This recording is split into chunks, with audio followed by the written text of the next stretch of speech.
நான் கேட்கிறேன், விஜய் அவர்கள் இன்னைக்கு அரசியலுக்கு வந்திருக்காங்க. போன வாரம் விஜய் அவர்கள் கோவால ஒரு கல்யாணத்துக்கு போறாங்க. அவர் விமான நிலையத்துல கேட் நம்பர் 6ல சோதனை கூடத்துல தன்னை உட்படுத்தி கொண்டு ஒரு தனியார் விமானத்துல போறாங்க. அவருடைய பிரைவேட் போட்டோ எப்படி வெளியே வந்துச்சுங்க? பிரைவேட் போட்டோ எப்படி வெளியே வந்துச்சு?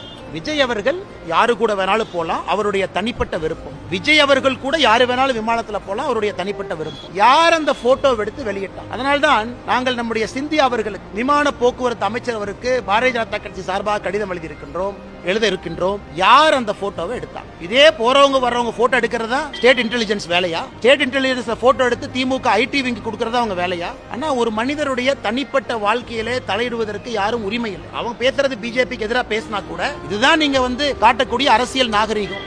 இதுதான் திமுக மக்களை மதிக்கக்கூடிய விதம். யார் வேணாலும் எங்க வேணாலும் போவாங்க, தனியா அவங்க போறாங்க, கல்யாணத்துக்கு போறாங்க, அதையும் போட்டோ எடுத்து நீங்க லீக் பண்ணுவீங்க, ரிலீஸ் பண்ணுவீங்க, பேசஞ்சர் மேனிஃபெஸ்ட் எடுப்பீங்க. அதனால தான் விமானத்துறை போக்குவரத்து அமைச்சரத்துக்கு எழுதுறோம், சிசிடிவி எக்ஸாமின் பண்ண, யாரு போட்டோ எடுத்தாங்கன்னு புடிங்க, அவங்க செல்போன்ல இருந்து யாருக்கு அனுப்பிச்சாங்கன்னு எடுத்து எஃப்ஐஆர் போட்டு உள்ள தள்ளுங்க.